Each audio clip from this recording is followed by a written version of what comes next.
আসসালামু আলাইকুম। আপনারা একটু কাইন্ডলি জানাবেন কেউ একজন যে আমাকে শুনতে পাচ্ছেন কিনা।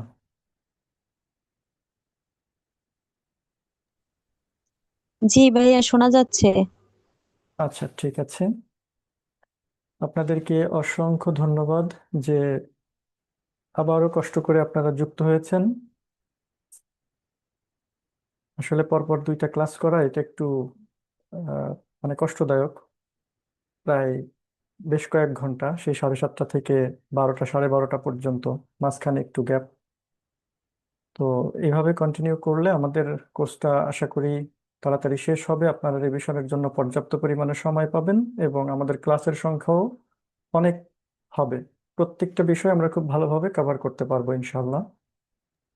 আমাদের অলরেডি ভাইয়া, একটা class কি মানে সকালের দিকে নেওয়া যায় না? একটা সন্ধ্যায় আর একটা সকালে, এরকম কি নেওয়া যায়? সেটা যদি আহ, অধিকাংশর মতে যদি সম্ভব হয়, মানে অধিকাংশ যদি চায়, তাহলে আমি নিতে পারবো। আমার কোনো অসুবিধা নেই। তো দেখা যায় যে অনেকের ক্লাস থাকে সকালের দিকে। হ্যাঁ, এখন যদি চাই যে না, খুব ভোরে, সকালের দিকে খুব ভোরে ক্লাস বলতে করে, গেলে 6টা 7টার দিকে নিলে তো আর অত সকালে তো কারো ক্লাস থাকার কথা না। হ্যাঁ সেক্ষেত্রে যদি আহ, মানে সবাই যদি চায়, আমি নিতে পারবো, কোনো অসুবিধা নাই আপু। আহ, ওই যে আমাদের ডিসকাশন গ্রুপটা আছে, একটু কাইন্ডলি একটা মেসেজ দিয়েন। দেখি বাকিরা কি বলে, মতামত নিয়ে তাহলে সেভাবে ভালো হয় আর কি। অসুবিধা নাই, এখন তো আসলে একটু কষ্ট হয়ে যায়, যেমন আমারও এখন এই যে ঘুম আসতেছে। ঠিক আছে, আমার ইচ্ছা আছে যে আজকে পুরা এই সেকশন 52 থেকে শেষ পর্যন্ত শেষ করার, কিন্তু মনে হচ্ছে যে না, মানে এই যে এতদিন যেভাবে ডিসকাশন করলাম, প্রত্যেকটা বিষয় একদম ভেঙে ভেঙে, সব প্রত্যেকটা ওয়ার্ড বাই ওয়ার্ড একদম মানে অ্যানালাইজেশন করেছি, বিশ্লেষণ করেছি। তো সেটা যদি মানে এখানে আজকে যদি ধরে রাখতে না পারি, তাহলে কি হলো, বিষয়টা তো কেমন হয়ে গেল। ওই যে একটা কথা আছে না যে সব ভালো যার শেষ ভালো, মানে সব ভালো তার শেষ ভালো যার, শেষ ভালো যার সব ভালো তার। এখন শেষের ক্লাসটা ধরেন যে আমি ওইভাবে নিলাম না, তাহলে বিষয়টা কেমন হয়ে গেল। এই জন্য ভাবছি যে দেখি যতটুকু আজকে পারি করাবো, বাকিটা কালকে আমাদের রুটিনে ক্লাস নাই, তারপর কালকে এক্সট্রা আরেকটা নিয়ে দরকার হয় শেষ করে দিলাম। তো যাই হোক, আর আপু যে প্রস্তাব দিয়েছেন খুবই ভালো। আহ, দেখি অন্যরা কি বলে। আমি দরকার হয় পার্সোনালি, যারা হচ্ছে নিয়মিত লাইভ ক্লাস করেন, তাদের সাথে, তাদেরকে তো আমি চিনি, কথা বলে দেখি তারা কি বলে, তারপরে না হয় আমরা সেভাবেই নিব। আর এটা হবে কি, যে সকাল সন্ধ্যা যখনই হোক, মানে যদি আমরা দুইটা করে ক্লাস কন্টিনিউ করি, আমাদের প্রস্তুতিটা খুব মানে খুবই স্ট্রং একটা মানে প্রিপারেশন আমরা নিতে পারবো। সবগুলা বিষয় আমাদের ভালোভাবে শেষ হবে এবং মানে মনে হবে যে না, একটু পড়াশোনা করেছি, একটা কনফিডেন্স গ্রো করবে। ঠিক আছে, যাই হোক, আমরা মূল আলোচনার মধ্যে চলে যাই।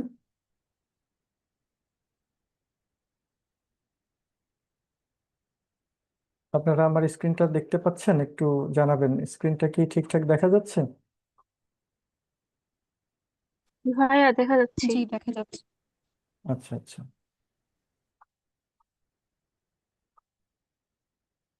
নিষেধাজ্ঞা বা ইনজাংশন, এই জিনিসটা আজকে যদি আমরা ক্লিয়ার হতে পারি, তাহলে আশা করি যে পরে যদি দুই একটা সেকশন বাদও থাকে, আমরা ওটা পরের দিন পরে ফেলতে পারবো, কোনো অসুবিধা নাই। বাট আজকেরটা বোঝা খুব জরুরি।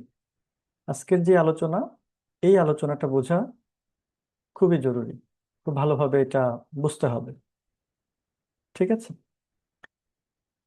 তো যারা এখানে কোর্টে যান, অনেকে আছেন, যেমন একটু আগে যে আপু কথা বললেন, উনি কিন্তু মানে প্র্যাকটিসিং লয়ার।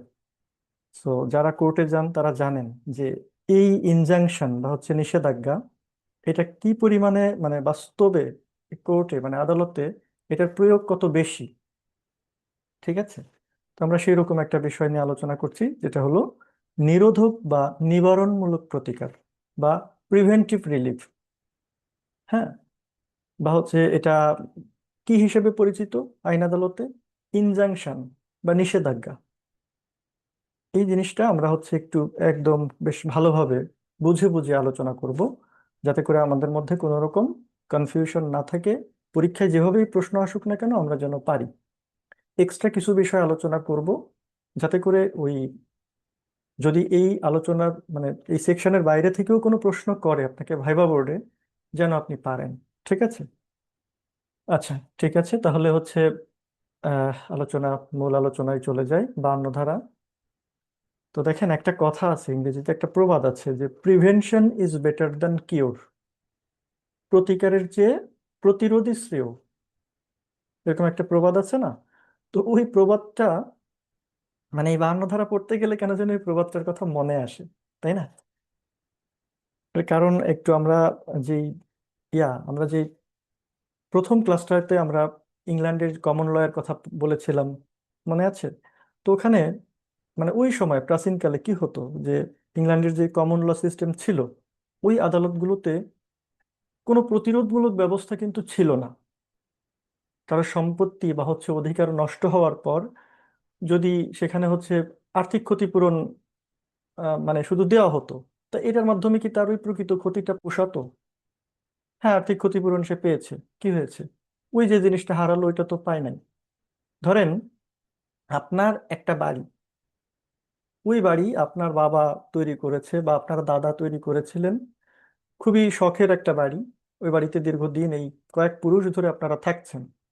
ওই বাড়িটা হঠাৎ করে কেউ ভেঙে ফেলার হুমকি দিয়েছে।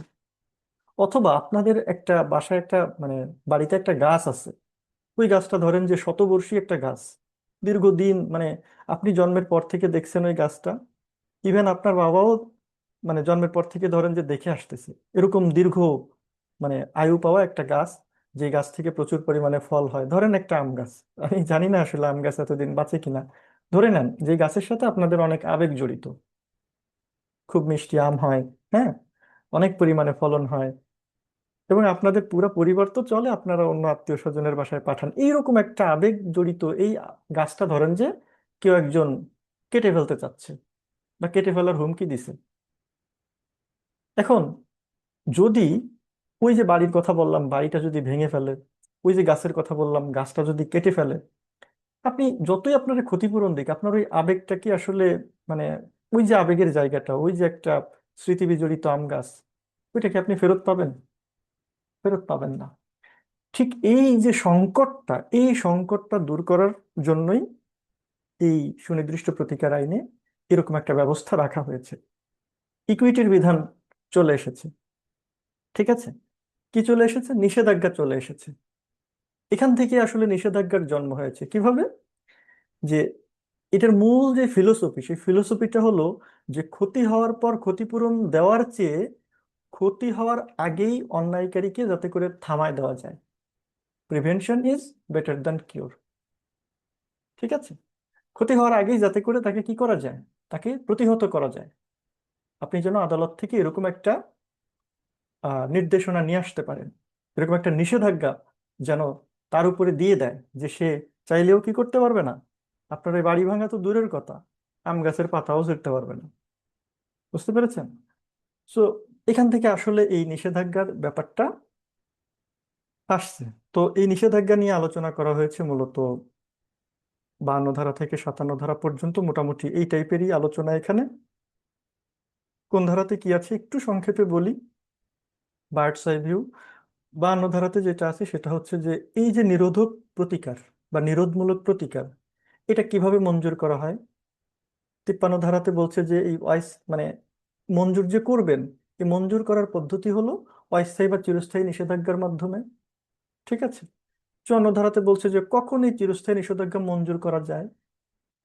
55 ধারাতে বলছে যে আদেশমূলক বা বাধ্যতামূলক নিষেধাজ্ঞা মানে ম্যান্ডেটরি ইনজাংশন নিয়ে। 56 ধারায় বলছে যে কোন কোন ক্ষেত্রে এই নিষেধাজ্ঞা প্রত্যাখ্যান করা যায় বা হচ্ছে মঞ্জুর করা হয় না। 57 ধারাতে নেতিবাচক চুক্তি পালনের ক্ষেত্রে নিষেধাজ্ঞা, অর্থাৎ injunction to perform negative agreement, এই জিনিসগুলো নিয়ে এখানে আলোচনা করা হয়েছে। খুবই ভাইটাল একটা জায়গা, মানে এসআর অ্যাক্টের খুবই ভাইটাল একটা জায়গা, যেটা বোঝাটা অত্যন্ত জরুরি। তো যাই হোক, আমরা তাহলে এবার এতক্ষণ যে কথা বললাম সেটা হচ্ছে ভূমিকামূলক কথাবার্তা। আমরা এখন মানে নিষেধাজ্ঞা জিনিসটা কি, এটা আমরা একটু প্রাথমিক আইডিয়া পেলাম। হ্যাঁ, এখন আমরা একটু ধারার মধ্যে যাই, দেখি ধারাতে কি বলছে। আমরা প্রত্যেকটা বিষয় ধরে ধরে আলোচনা করব, কোনো অসুবিধা নেই। ঠিক আছে? তো 52 ধারাতে এখানে দেখেন যে বলতেছে যে নিরোধমূলক প্রতিকার যেভাবে মঞ্জুর করা হয়, প্রিভেন্টিভ রিলিফ হাউ গ্রান্টেড, বলছে যে আদালতের বিবেচনামূলক ক্ষমতা বলে। হ্যাঁ, এটুকে আপনি একটা দম দিবেন, থামবেন, যে আদালতের বিবেচনামূলক ক্ষমতা বলে। তারপরে অস্থায়ী ও চিরস্থায়ী নিষেধাজ্ঞা জারির মাধ্যমে। ঠিক আছে, এখানে আরেকটা পজ দিবেন। তাহলে প্রথমটা কি, আদালতের বিবেচনামূলক ক্ষমতা বলে, পরেরটা কি, যে অস্থায়ী ও চিরস্থায়ী নিষেধাজ্ঞা জারির মাধ্যমে নিরোধক প্রতিকার মঞ্জুর করা হয়। তাহলে এই যে নিরোধক প্রতিকার, এটা মঞ্জুর করা হচ্ছে কিভাবে? আদালতের বিবেচনামূলক ক্ষমতা বলে, অস্থায়ী ও চিরস্থায়ী নিষেধাজ্ঞার মাধ্যমে। দুইটা বিষয় আমরা মনে রাখবো। এক হচ্ছে আদালতের বিবেচনামূলক ক্ষমতা বলে, দ্বিতীয়ত হচ্ছে অস্থায়ী ও চিরস্থায়ী নিষেধাজ্ঞার জারির মাধ্যমে এই নিরোধক যে প্রতিকার বা নিরোধমূলক প্রতিকার বা প্রিভেন্টিভ রিলিফ, সেটা মঞ্জুর করা হয় বা গ্রান্ট করা হয়। বুঝতে পেরেছেন?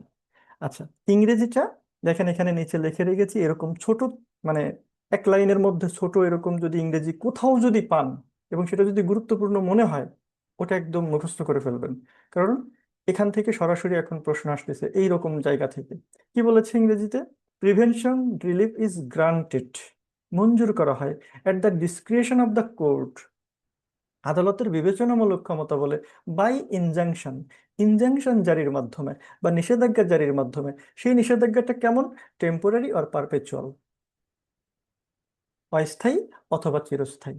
ঠিক আছে, এবার এটা নিয়ে আমরা একদম আরো বিস্তারিত আলোচনা করব, যাতে করে কোনো রকম সমস্যা না থাকে। আচ্ছা, তো এই যে ছোট্ট একটা বাক্য, এইটাকে যদি আমরা বিশ্লেষণ করি কি কি জিনিস পাই? প্রথম যে বিষয়টা আমাদের মাথায় আসে সেটা তো নিষেধাজ্ঞা কি, এই জিনিসটা আমাদের মাথায় আসে, তাই না? যে নিষেধাজ্ঞা জিনিসটা আসলে কি?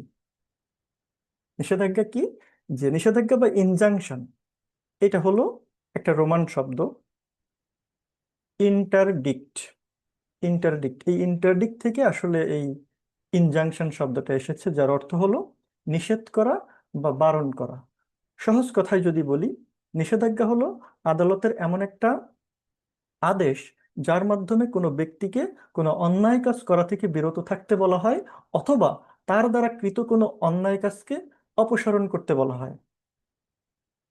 একদম সোজা কথায়, যে তাকে কোনো অন্যায় করা থেকে বিরত রাখতে হবে, অথবা সে করে ফেলছে এরকম একটা কোনো একটা কাজকে অপসারণ, মানে করেছে সেটাকে আনডান করতে হবে। করেছে মানে কি, ডান, করে ফেলেছে, ওটাকে আনডান করতে হবে। আমরা মাইক্রোসফট ওয়ার্ডে আনডান করি না, ধরেন ওরকম। তো আমি আরো বিষয়গুলা মানে বিশ্লেষণ করব, কোনো অসুবিধা নাই, কোনো রকম কনফিউশন থাকবে না। এখন আমরা একটু চলে আসি যে এটার সাথে অন্য অন্য এই আইনের অন্য অন্য সেকশনের সাথে খুবই কানেকশন, মানে খুবই কানেক্টেড এটা, অনেক কানেকশন আছে। কিরকম? যে সুনির্দিষ্ট প্রতিকার আইনের যদি 5-এর গ, 5 ধারা 5, এর যে উপধারা গ, এটা যদি দেখা হয় এবং যদি ধারা 6 দেখা হয়, তাহলে এখানে কিন্তু এটার সাথে একটা সম্পর্ক পাওয়া যায়। কিরকম? 5-এর গতে কি বলেছে? ধারা 5-এর গতে ওখানে বলা হয়েছে যে যখন কোনো পক্ষের কোনো একটা কাজ না করার ব্যাপারে আইনগত বাধ্যবাধকতা বা অব্লিগেশন থাকে, তখন সেই পক্ষকে উক্ত কাজ করা থেকে বিরত রাখার মাধ্যমে সুনির্দিষ্ট প্রতিকার প্রদান করা যায়। মানে 5 ধারাতে কিন্তু আমরা 5টা কথা পড়েছিলাম যে কিভাবে সুনির্দিষ্ট প্রতিকার প্রদান করা যায়। সেখানে 5-এর গতে একটা কথা ছিল। কি কথা? যে কাজ না করার জন্য কোনো ব্যক্তির বাধ্যবাধকতা রয়েছে, তাকে সেই কাজ করা থেকে নিবৃত্ত বা বিরত মানে রেখে প্রতিকার দেওয়া যায়। আমরা একটু দেখে আসি, দেখলে আরো ভালো লাগবে। পেজ নাম্বার হচ্ছে এখানে 53, যাতে করে আসতে সুবিধা হয়। আমরা চলে যাই শুরুর দিকে।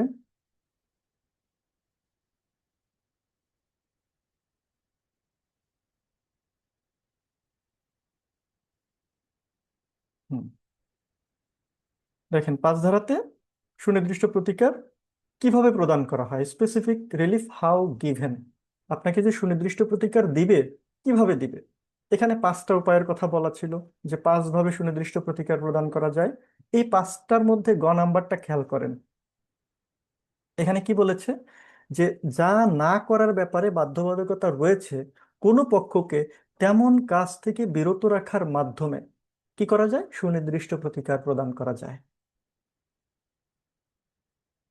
হ্যাঁ, তাহলে দেখেন কোনো কাজ না করার ব্যাপারে বাধ্যবাধকতা রয়েছে, কোনো পক্ষকে তেমন কাজ থেকে বিরত রাখবে। এবার আসেন এটার সাথে 6 ধারাতে কি বলেছে দেখেন, মিল আছে। 6 ধারাতে বলতেছে যে পাশের গ ধারা, মানে গ উপধারার অধীন মঞ্জুরকৃত সুনির্দিষ্ট প্রতিকারকে নিরোধক প্রতিকার বলা হয়। তাহলে আমরা পড়ছিলাম কি নিরোধক প্রতিকার, কত ধারায়? 52 ধারায় নিরোধক প্রতিকার। আমরা ওখানে মানে কি পড়ছি 52 ধারাতে নিরোধক প্রতিকার সম্পর্কে আমরা কি পড়ছি? আমরা পড়ছি যে আদালতের ইচ্ছাধীন ক্ষমতা বলে অস্থায়ী বা চিরস্থায়ী নিষেধাজ্ঞা জারির মাধ্যমে নিরোধক প্রতিকার মঞ্জুর করা হয়। এটা আমরা এখানে পড়লাম। এই নিরোধক প্রতিকার কি, নিরোধক প্রতিকার কি সেইটার সংজ্ঞা দিয়েছে ওই পাশের গ ধারাতে, পাশের গ উপধারায়। কি বলেছে পাশের গ উপধারায়? বলেছে যে যে কাজ না করার জন্য কোনো ব্যক্তির বাধ্যবাধকতা রয়েছে তাকে সেই কাজ থেকে বিরত রাখার মাধ্যমে এই প্রতিকারটা দেয়া হয়। 6 ধারায় এসে আবার বলতেছে যে দেখেন ওই যে পাশের গটা আপনি পড়ে আসছেন না, ওইটাই হচ্ছে সুনির্দিষ্ট, ওটাই হচ্ছে নিরোধক প্রতিকার। কানেকশনটা বুঝতে পারতেছেন? পড়ছি কত? 52 নিরোধক প্রতিকার সম্পর্কে। সেই নিরোধক প্রতিকারের সংজ্ঞাটা আবার কোথায় দিয়েছে? ধারা 5-এর গতে। 6 ধারায় আবার বলে দিচ্ছে যে ওই যে ভাই আপনি পাশের গ পড়ে আসছেন না, ওইটাই হচ্ছে নিরোধক প্রতিকার, ওইটাকেই নিরোধক প্রতিকার বলা হয়। বুঝতে পেরেছেন নিরোধক প্রতিকারটা তাহলে কি? আচ্ছা, তাহলে আমরা একটু আবার জায়গায় চলে যাই। পেজ নাম্বার ছিল 53।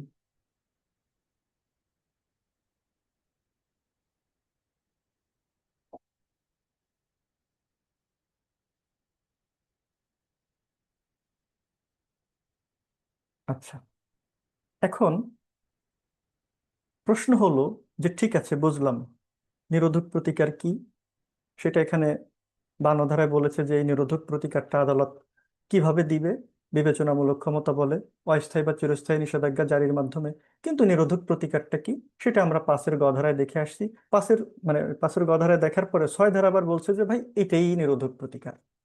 এখন প্রশ্ন, এই যে নিরোধক প্রতিকারটা এটা তাহলে কিভাবে দেয়া হবে, কিভাবে দেয়া হবে সেইটা তো 52 ধারায় বলেই দিছে যে আদালত তার বিবেচনামূলক ক্ষমতা বলে অস্থায়ী বা চিরস্থায়ী নিষেধাজ্ঞা জারির মাধ্যমে নিরোধক প্রতিকার প্রদান করবে। তাহলে কি প্রদান করবে আদালত? নিরোধক প্রতিকার মানে ইনজাংশন প্রদান করবে। তাহলে আবার প্রশ্ন যে ভাই ইনজাংশন তাহলে কি, তাই না? আরো একটা প্রশ্ন না? আচ্ছা ঠিক আছে, এখন ধরেন যে আমি এতক্ষণ কিছুই বুঝাইতে পারি নাই। যেহেতু আমি কিছুই বুঝাইতে পারি নাই, আমি এখন আপনাদেরকে নিয়ে যাব একজন বিখ্যাত আইনবিদের কাছে, তার নাম হচ্ছে লর্ড হালসবারি। তিনি আপনার একটু বোঝাই দিবেন যে ইনজাংশন হলো এটা। হালসবারি বলতেছেন যে নিষেধাজ্ঞা হলো এমন একটা বিচার বিভাগীয় কার্যক্রম। কি বলছে খেয়াল রাখেন, বিচার বিভাগীয় কার্যক্রম। হালসবারি বলতেছে যে নিষেধাজ্ঞা হলো একটা বিচার বিভাগীয় কার্যক্রম, একটা জুডিশিয়াল প্রসেস, যেখানে কোনো পক্ষকে নির্দিষ্ট কোনো কাজ করার থেকে বিরত থাকার নির্দেশ প্রদান করা হয়। হালসবারি আপনাকে এটা বুঝাইছে, তাও মনে করেন যে আপনার হচ্ছে না, আপনি আর একটু বুঝতে চান। এবার আপনি গেছেন আরেকজন আইনবিদের কাছে, তার নাম হচ্ছে এসসি সরকার।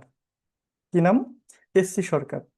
এসসি সরকার তিনি বলতেছেন যে দেখো ভাই, দেখেন আপু, নিষেধাজ্ঞা হলো আদালতের একটা সুনির্দিষ্ট আদেশ। হাউসবারি কি বলেছিলেন? একটা বিচার বিভাগীয় কার্যক্রম, একটা জুডিশিয়াল প্রসেস, যেখানে কোনো পক্ষকে নির্দিষ্ট কোনো কাজ করা বা করা হতে বিরত থাকার নির্দেশ প্রদান করা হয়। এসসি সরকার বলতেছেন নিষেধাজ্ঞা হলো আদালতের একটা সুনির্দিষ্ট আদেশ, একটা স্পেসিফিক অর্ডার, যা কোনো পক্ষকে এমন কোনো কাজ করা থেকে বিরত রাখে যা না করতে সে আইনত বাধ্য, অথবা এমন কোনো কাজ করার নির্দেশ দেয় যা সে করতে বাধ্য। বুঝতে পেরেছেন? তাহলে আমরা কি বলতে পারি? আমরা বলতে পারি যে ইনজাংশন হলো আদালতের একটা বিচারিক প্রক্রিয়া, একটা জুডিশিয়াল প্রসেস, যার মাধ্যমে কোনো ব্যক্তিকে নির্দিষ্ট কোনো কাজ করা থেকে বিরত রাখা হয়, অথবা তাকে কোনো নির্দিষ্ট কাজ সম্পাদনে বাধ্য করা হয়। এটাই হলো নিষেধাজ্ঞা বা ইনজাংশন। ভুল করে ইনজেকশন ইনজেকশন বলা যাবে না, ঠিক আছে, ইনজাংশন।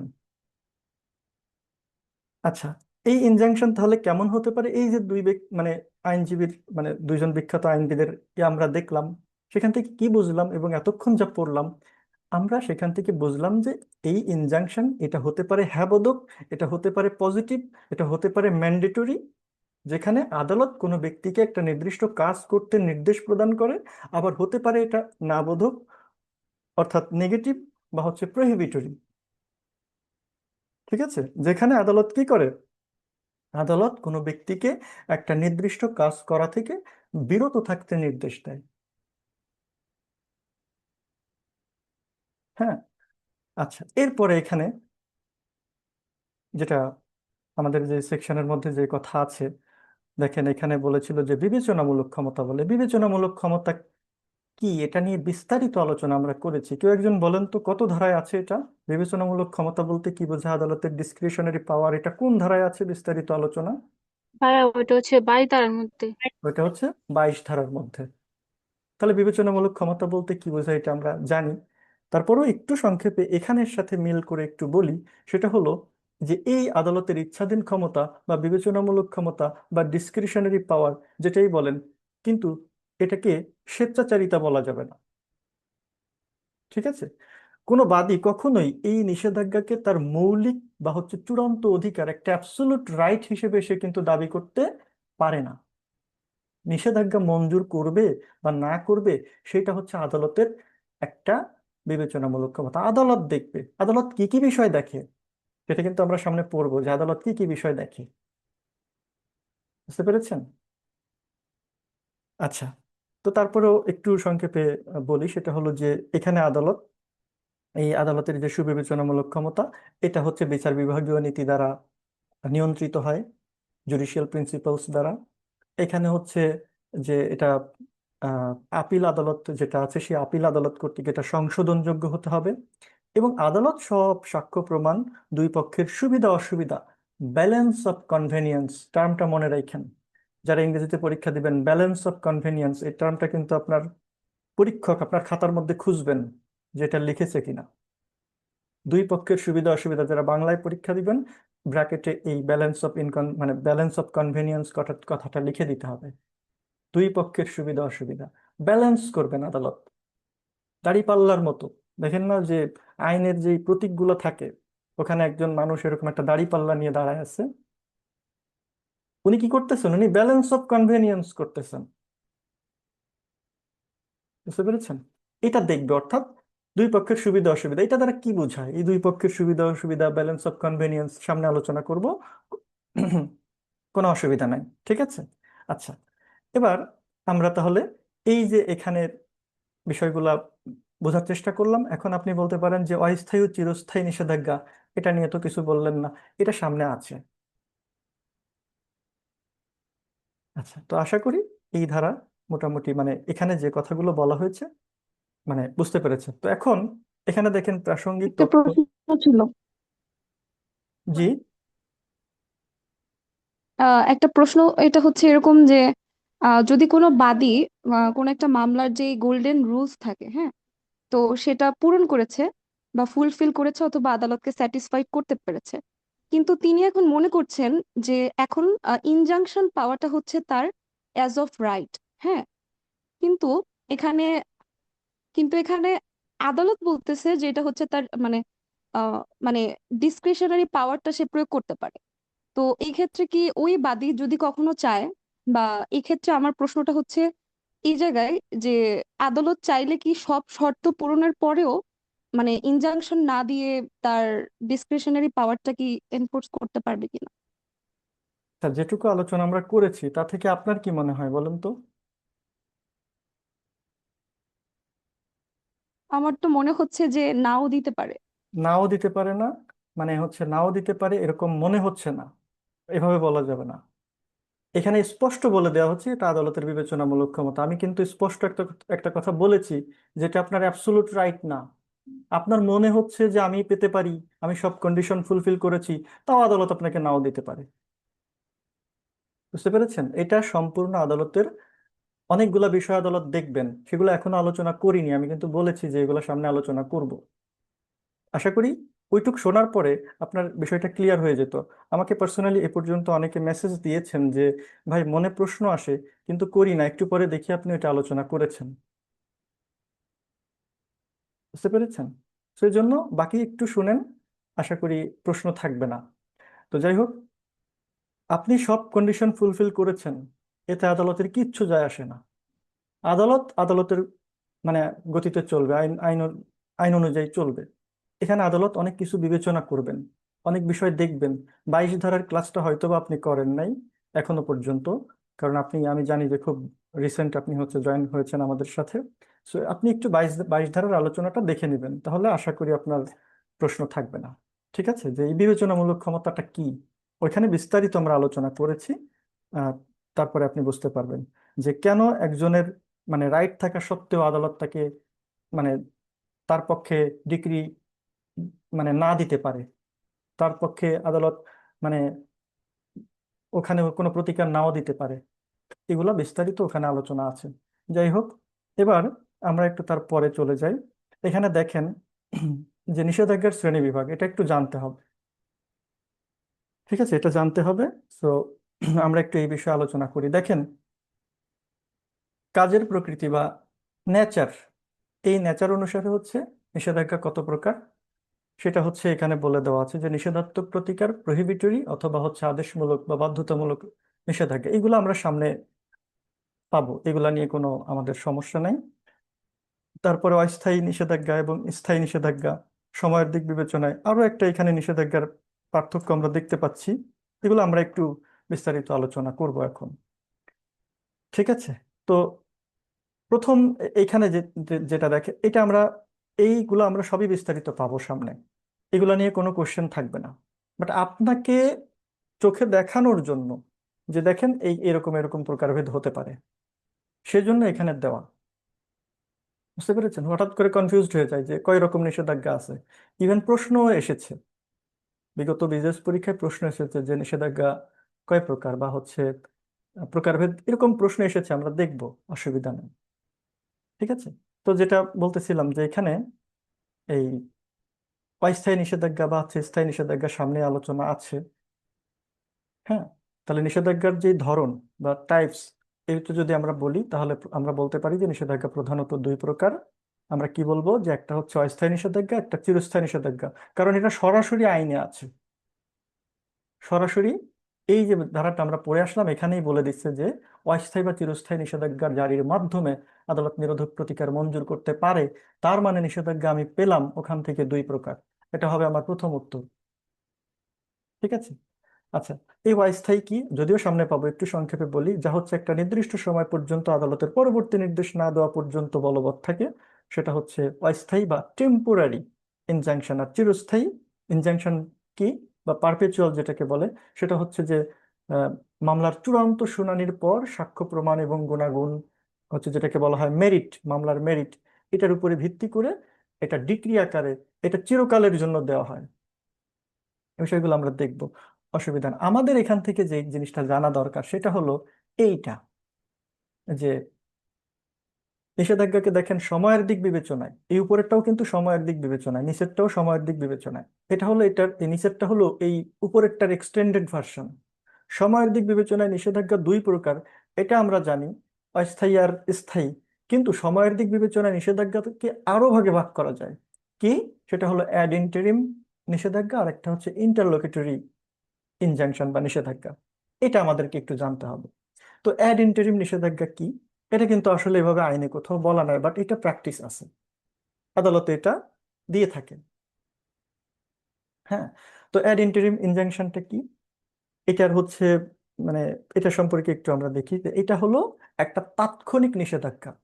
যখন কোনো মামলার নালিশি বিষয়বস্তুর যে বর্তমান অবস্থা যেভাবে ওটা আছে ওটাকে ওইভাবেই রাখার জন্য, যেটাকে বলা হয় স্ট্যাটাস কুয়ো, স্থিতাবস্থা, ওই অবস্থা বজায় রাখার জন্য যদি জরুরি প্রয়োজন দেখা যায় যে না ওই জিনিসটাকে ওভাবেই রাখতে হবে, তখন আদালত কিন্তু কি করেন, এই যে অ্যাড ইন্টারিম নিষেধাজ্ঞা বা মানে ইনজাংশন, এটা কিন্তু আদালত দিয়ে থাকেন।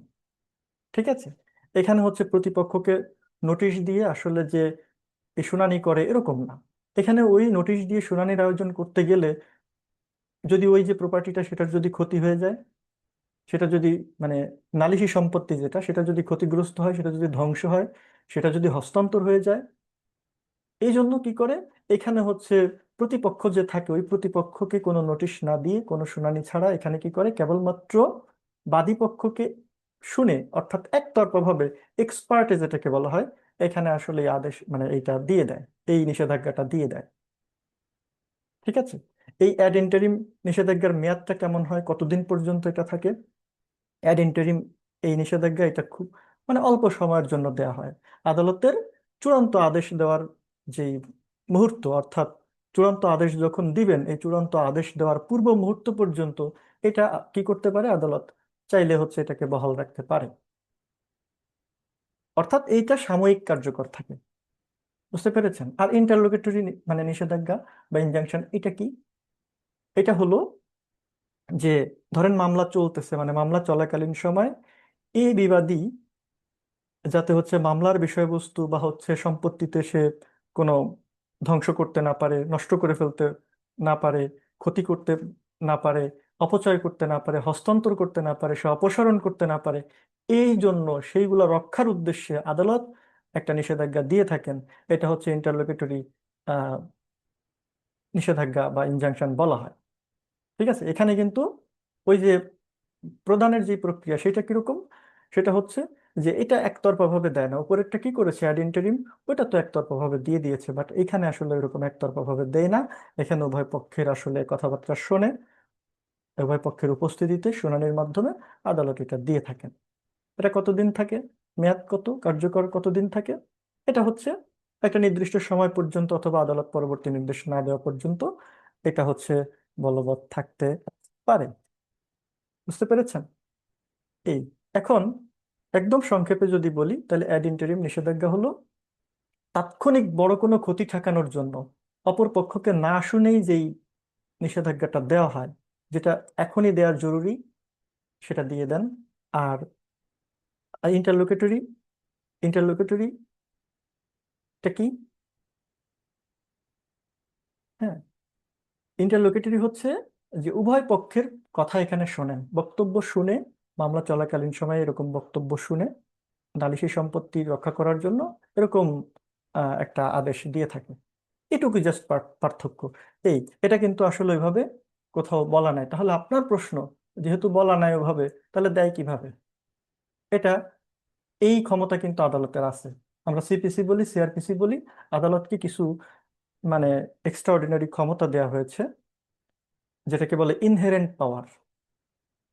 ঠিক আছে, আদালতের অন্তর্নিহিত ক্ষমতা, আদালত এই ক্ষমতা প্রয়োগ করে এইগুলা দিয়ে থাকেন। আচ্ছা, তো এরপর আমরা একটা জিনিস একটু জানবো যেটার সাথে আমাদের হচ্ছে এই আলোচনাটা মিক্সড হয়ে যায়, অনেকে পার্থক্য করতে পারে না, সেই বিষয়টা আমরা একটু জানবো। সেটা কি? একটা হলো স্টে অর্ডার, স্থগিত আদেশ। স্টে অর্ডার অনেকে শুনে থাকবেন। স্টে অর্ডার, এই স্টে অর্ডারকে অনেকে ইনজাংশন মনে করে, বা ইনজাংশনকে অনেকে স্টে অর্ডার মনে করে। ঠিক আছে, তো এদের মধ্যে কিন্তু আসলে পার্থক্য আছে। পার্থক্যটা কি? মানে স্টে অর্ডারটা কি? স্টে অর্ডার হচ্ছে উচ্চ আদালত কর্তৃক নিম্ন আদালতের কোনো কার্যক্রম, যেমন কোনো রায়, ডিক্রি বা একটা আদেশকে সাময়িকভাবে রহিত বা স্থগিত করার যে আদেশ, সেটা হলো স্থগিত আদেশ বা স্টে অর্ডার।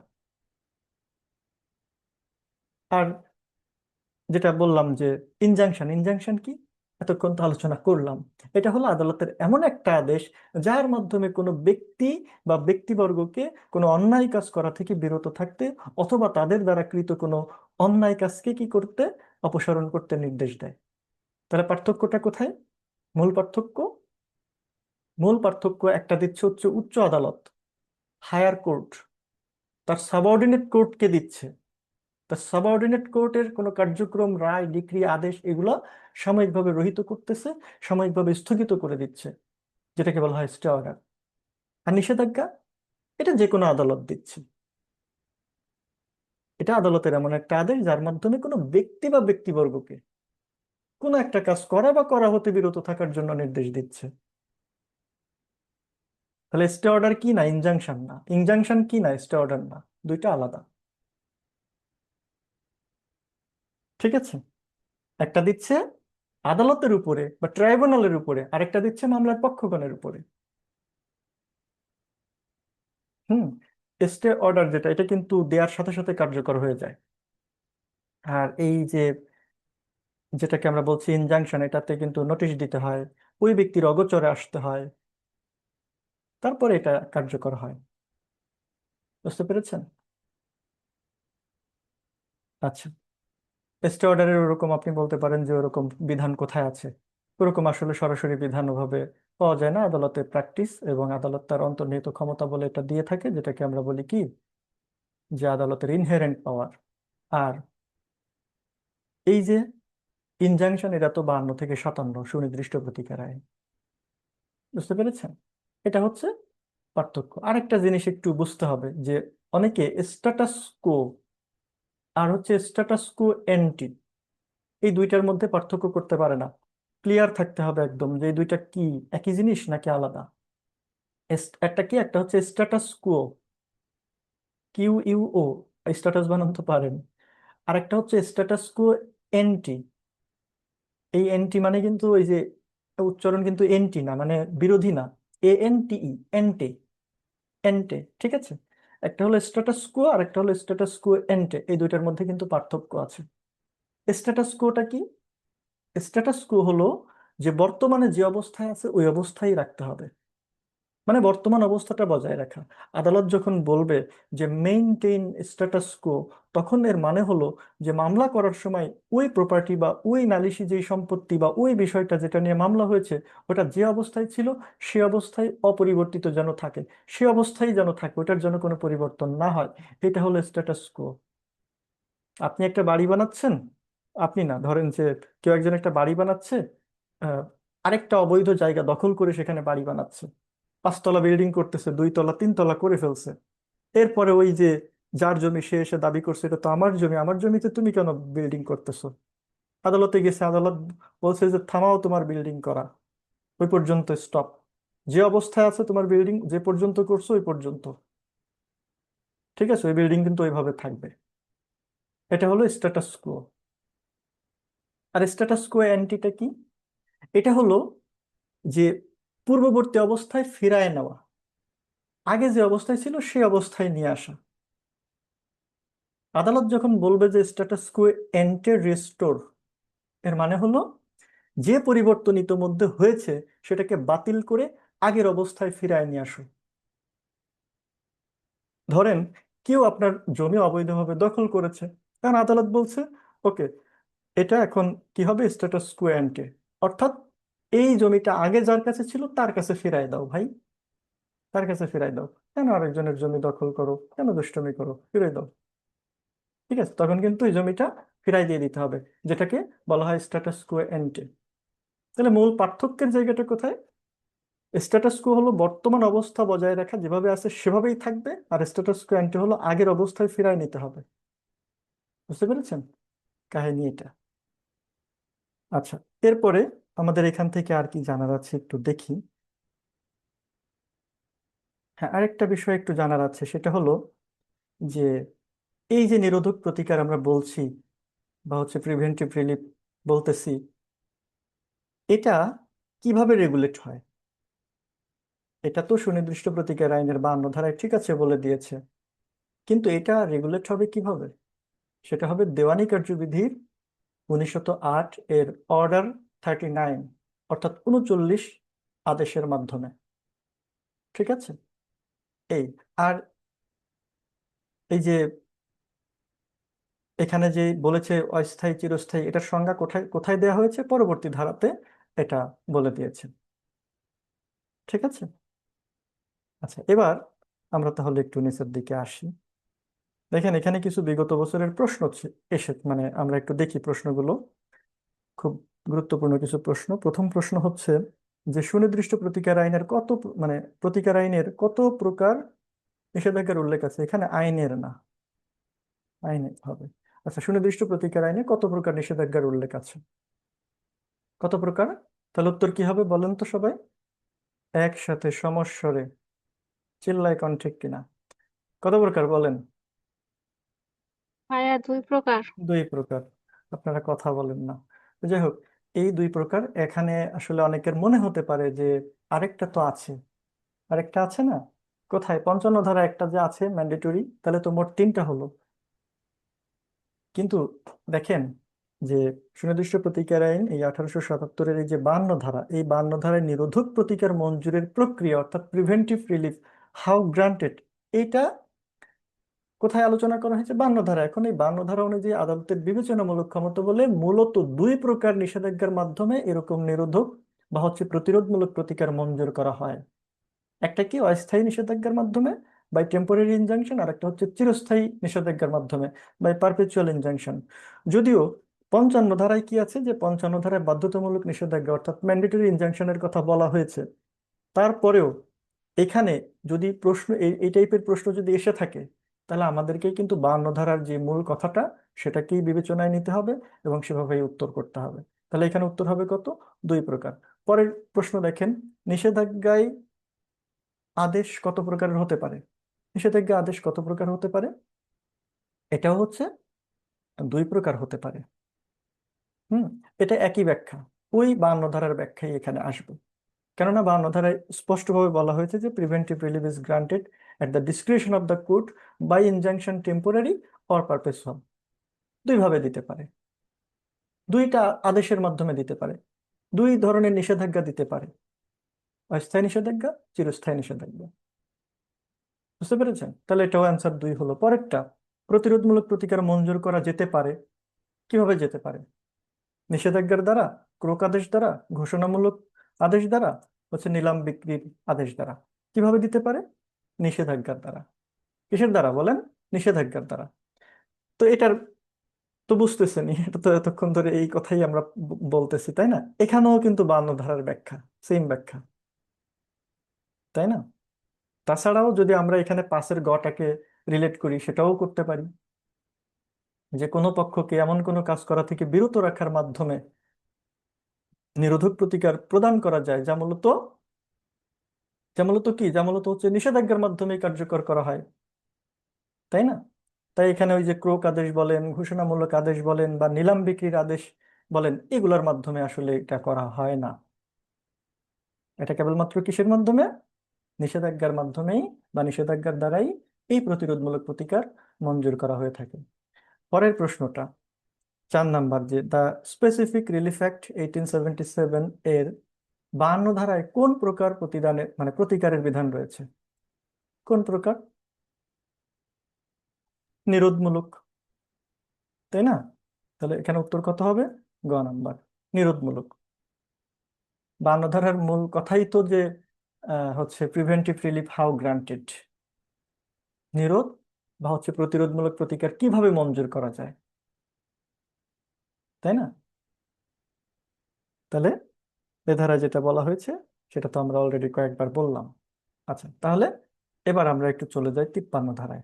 আশা করি এই 52 ধারা নিয়ে আপনাদের আর কোনো প্রশ্ন নাই, বা বুঝতে পেরেছেন। এর পরেও যদি প্রবলেম থাকে আমাকে পার্সোনালি জিজ্ঞেস করবেন মেসেঞ্জারে, বা হোয়াটসঅ্যাপে, কোনো সমস্যা নেই, আমি সব সময় আছি ইনশাল্লাহ। আচ্ছা, এরপরে 53 ধারায় কি বলেছে আমরা একটু দেখি, যে অস্থায়ী ও চিরস্থায়ী নিষেধাজ্ঞার সংজ্ঞা। এখানে একটু ইংরেজিটা যুক্ত করে দিব, তাহলে আরো ভালো লাগবে। তো অস্থায়ী বা চিরস্থায়ী নিষেধাজ্ঞার সংজ্ঞা, দেখেন এই অস্থায়ী নিষেধাজ্ঞা বা চিরস্থায়ী নিষেধাজ্ঞা, এটা কিন্তু আমরা কোথায় পড়ে এসেছি? পড়ে এসেছি বলছে জেনে এসেছি কোথায়? 52 ধারাতে, যে নিষেধাজ্ঞা প্রদান করা হয় এই অস্থায়ী বা চিরস্থায়ী নিষেধাজ্ঞার মাধ্যমে, তাই না? আচ্ছা, এখন সেই অস্থায়ী আর চিরস্থায়ী নিষেধাজ্ঞা কি, সেটার সংজ্ঞায়ন করেছে এই 53 ধারায়। বুঝতে পেরেছেন? সেটার কি করেছে? সংজ্ঞায়ন করেছে। আচ্ছা, এখন এটা আমরা একটু একদম ভেঙে ভেঙে বিস্তারিত এই বিষয়টা আমরা দেখবো, যাতে করে কোনো ধরনের প্রবলেম না থাকে। প্রথমে কি বলেছে দেখেন, যে অস্থায়ী নিষেধাজ্ঞা কি, টেম্পোরারি ইনজাংশন কাকে বলে। বলছে যে এমন একটি নিষেধাজ্ঞা যা একটা নির্দিষ্ট সময় পর্যন্ত অথবা আদালতের পরবর্তী নির্দেশ না দেওয়া পর্যন্ত কার্যকর থাকে। এরপরে মামলার যে কোনো পর্যায়ে অ্যাট এনি পিরিয়ড এটা মঞ্জুর করা যায় এবং দেওয়ানি কার্যবিধি অনুযায়ী নিয়ন্ত্রিত হয়। ঠিক আছে, এখন এই প্রত্যেকটা বিষয় নিয়ে আমরা আলোচনা করব। এখানে যেগুলো পয়েন্ট আছে, একদম প্রথম পয়েন্টটা কি, যে এটা এমন একটা নিষেধাজ্ঞা যা একটা নির্দিষ্ট সময় পর্যন্ত, একটা নির্দিষ্ট সময় পর্যন্ত বলতে কি বোঝানো হচ্ছে, মানে অস্থায়ী নিষেধাজ্ঞার প্রধান বৈশিষ্ট্য হলো যে এর মেয়াদ বা হচ্ছে আয়ুষ্কাল যেটারে বলে, এটা হচ্ছে সসীম। সসীম, বুঝলি সসীম মানে কি? সসীম মানে অসীমের বিপরীত, মানে হচ্ছে একটা নির্দিষ্ট সময় পর্যন্ত। এটা চিরকালের জন্য দেওয়া হয় না, এটা দেওয়া হয় একটা নির্দিষ্ট সময় পর্যন্ত। আদালত চাইলে এটা একটা নির্দিষ্ট তারিখ পর্যন্ত, মানে একদম কি বলে, ওই যে ক্যালেন্ডারের তারিখ ধরে একটা নির্দিষ্ট মেয়াদ পর্যন্ত এটা দিতে পারে। একটা উদাহরণ দিই, ধরেন যে আদালত এই যে নির্দেশনাটা দিবে বা আদেশটা দিবে, সেখানে বলতে পারেন যে আগামী 15 দিনের জন্য এই যে নালিশি সম্পত্তি, এই নালিশি সম্পত্তিতে অস্থায়ী নিষেধাজ্ঞা মঞ্জুর করা হলো। ঠিক আছে, দেখেন ফিক্সড করে দিছে আগামী 15 দিনের জন্য। এই যে আগামী 15 দিনের জন্য ফিক্সড করে দিছে, এই আগামী 15 দিনের জন্য এটা একটা নির্দিষ্ট সময় না, এটা একটা নির্দিষ্ট সময়। এই নির্দিষ্ট সময় পার হয়ে গেলে ওই নিষেধাজ্ঞার মেয়াদ কি হয়, ওই নিষেধাজ্ঞার মেয়াদ কিন্তু আসলে স্বয়ংক্রিয়ভাবে শেষ হয়ে যায়, যদি না আদালত সেটা বর্ধিত করে। এরপরে কি বলছে, অথবা, অথবা আদালতের পরবর্তী নির্দেশ না দেওয়া পর্যন্ত কার্যকর থাকে। আসলে এই দ্বিতীয়টাই আদালত বেশি ব্যবহার করে। তো এই দ্বিতীয়টা কি কি বোঝানো হচ্ছে, এখানে কি বলছে, এখানে যেটা বলছে সেটা হলো যে আদালতের পরবর্তী নির্দেশ না দেওয়া পর্যন্ত, মানে বেশিরভাগ ক্ষেত্রে যেটা হয় যে বেশিরভাগ ক্ষেত্রে আদালত কোনো নির্দিষ্ট দিন বা হচ্ছে তারিখ উল্লেখ করে না, না করে এইটা ব্যবহার করে, এই যেটা মানে শেড করে রাখছি, এই জিনিসটা হচ্ছে আদালত ব্যবহার করে। কিভাবে, ধরেন একটা উদাহরণ দিই, ধরেন যে আদালত তার আদেশে বলতে পারে যে এই মোকদ্দমাটা চূড়ান্ত নিষ্পত্তি না হওয়া পর্যন্ত অথবা আদালতের পরবর্তী নির্দেশ না দেওয়া পর্যন্ত এই যে নালিশি সম্পত্তি, এই নালিশি সম্পত্তিতে নিষেধাজ্ঞা বলবৎ থাকবে। এর মানে হলো যে আদালত চাইলে মামলার মাঝখানে যে কোনো দিন পরিস্থিতি বুঝে উভয় পক্ষের শুনানি শেষে উভয় পক্ষের বক্তব্য শ্রবণ করে আদালত তার যে আদেশটা দিয়েছিল সেটা সে কি করতে পারে, পরিবর্তন করতে পারে, পরিমার্জন করতে পারে, বাতিল করতে পারে। তার মানে একটা নির্দিষ্ট আদালত আদালত কোনো ডেট বলবে না, আদালত বলে দিবে কি, এটা হচ্ছে পরবর্তী নির্দেশ না দেওয়া পর্যন্ত এটা মানে এই অবস্থায় থাকবে। ঠিক আছে, এই নিষেধাজ্ঞা বলবৎ থাকবে পরবর্তী নির্দেশ না দেওয়া পর্যন্ত। শর্ত কি, যে পরবর্তী নির্দেশ না দেওয়া পর্যন্ত। এই পরবর্তী নির্দেশ কবে দিবে এটা আদালত জানে, আদালত পরিস্থিতি বুঝে দিবে। আদালত পরিস্থিতি কেমনে বুঝবে, এখানে অবশ্যই পক্ষরা যাবে, তারা গিয়ে বলবে, তারা বোঝাবে, সব কিছু বিচার বিশ্লেষণ করে তারপরে আদালত দেখবে যে হ্যাঁ ঠিক আছে, এখন এটা উঠানো যায় কিনা, এখন এই নির্দেশটা উঠানো যায় কিনা। ঠিক আছে, এরপরে কি বলছে, যে মামলার যে কোনো পর্যায়ে অ্যাট এনি পিরিয়ড মঞ্জুর করা যায়। এটা মামলার যে কোনো পর্যায়ে মঞ্জুর করা যায়। একটা দেওয়ানি মোকদ্দমায় আসলে কিন্তু অনেকগুলা স্টেজ পার হতে হয়, অনেকগুলা, যেমন হচ্ছে এখানে আর্জি দাখিল করতে হয়, মানে আর্জি দাখিল মানে কি, ওই যে প্লেইন্টিভ যিনি উনি প্লেইন্ট জমা দেন। এরপরে মানে ডিফেন্ডেন্ট যিনি উনি হচ্ছে কি করেন, রিটেন স্টেটমেন্ট দেন, তাই না? তারপরে হচ্ছে একটা ইস্যু গঠন করা হয়, এরপরে সাক্ষ্য গ্রহণ করা হয়। এরকম অনেকগুলা প্রসেস, অনেকগুলা পর্যায়ে, অনেকগুলা স্টেজ ফলো করতে হয়। 53 ধারায় বলছে যে অস্থায়ী নিষেধাজ্ঞা চাওয়ার জন্য কোনো নির্দিষ্ট স্তরের জন্য অপেক্ষা করতে হবে না। মামলা দায়ের করা হয়েছে, ওকে ডান, এখন যে কোনো সময় কি করা যাবে, এই হচ্ছে যে চূড়ান্ত ঘোষণা বা রায় হওয়ার আগ পর্যন্ত মাঝখানের যে কোনো দিন, যে কোনো মুহূর্তে, যে কোনো সময়, যে কোনো পর্যায়ে আদালত এই আদেশ মঞ্জুর করতে পারেন। এর মানে কি আপনি আদালত বন্ধের দিনে যাবেন? না না, ওরকম বোঝানো হচ্ছে না। মানে আবার অনেকে বুঝতে পারে ভাবো ও যে কোনো দিন বলছে, তাহলে আমি রাত 12টায় যাবো, রাত 12টায় আপনি আদালত খোলা পাবেন। মানে আদালত যখন আর কি চলমান থাকে, এই আপনি যে কি করতে পারবেন, এরকম হচ্ছে আদেশ নিতে পারবেন। বুঝতে পেরেছেন? এই আর কি। তার মানে এটা যে কোনো সময়, যে কোনো পর্যায়ে আদালত কি করতে পারে, এই আদেশ মঞ্জুর করতে পারে। ঠিক আছে, এটা হচ্ছে এইখানে বোঝানো হয়েছে, অ্যাট এনি পিরিয়ড। এরপরে কি, দেওয়ানি কার্যবিধি অনুযায়ী নিয়ন্ত্রিত হয়। তাহলে এটা নিয়ন্ত্রিত হয় কি, দেওয়ানি কার্যবিধি অনুযায়ী। হুম। সুনির্দিষ্ট প্রতিকার আইনে কি করেছে, এখানে শুধু সংজ্ঞা দিয়েছে এবং আদালতকে কি করেছে, একটা ক্ষমতা দিয়েছে। ক্ষমতা দিয়েছে সুনির্দিষ্ট প্রতিকার আইনে, কিন্তু আদালতে গিয়ে আপনি কিভাবে এই নিষেধাজ্ঞার আবেদন করবেন, আদালত কোন কোন শর্ত দেখবে, কোন কোন শর্ত দেখলে আদালত সেটা মঞ্জুর করবে, এই সমস্ত পদ্ধতি, এই যে প্রসিডিউরাল যে অ্যাসপেক্টস গুলো, এইগুলো কিন্তু সুনির্দিষ্ট প্রতিকার আইনে বলা হয় নাই। তাহলে কোথায় বলা হয়েছে? এটা বলা হয়েছে আপনার সিপিসিতে। সিপিসির কোথায়? সিপিসির অর্ডার 39, আদেশ 39। বুঝতে পেরেছেন?